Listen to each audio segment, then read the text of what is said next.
میں آپ رات کے سامنے ایک حدیث پیش کرنا چاہتا ہوں. حب الوطن من الایمان، جس کا ترجمہ یہ ہے وطن سے محبت میرا ایمان ہے. میں اس شعر کے ساتھ اپنی تقریر شروع کرنا چاہتا ہوں. نفرت بھی لینا پالی تھے دلوں میں کلیشے نکالے تھے، نفرت بھی لینا پالی تھے دلوں میں کلیشے نکالی تھے.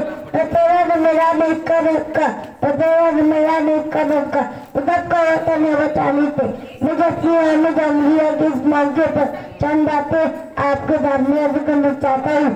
آپ نے اپنے پیارے ملک کا 70 اگست احمد امریہ منانے کے لیے جمع ہوئے ہیں. ہندوستان کی تاریخ میں اس ہفتے احمد امریہ انہیں پر بچاتے بڑی دھوم دھام سے منائے جاتے ہیں. موجودہ آزاد ہمارے ملک کو آزاد کرانے کے لیے علماء کرام تمام مذاہب کے لوگوں نے بہت زیادہ محنت کی اور 15 اگست 1945 کا ہمارا ملک آزاد ہو گیا. لہٰذا ہمارے مکمل رحمان کی قیادت اور ڈاکٹر امبیڈکر کی صدارت میں 2011 مہینہ 18 دن میں ہمارے ملک کا آئین بن کر تیار ہوا.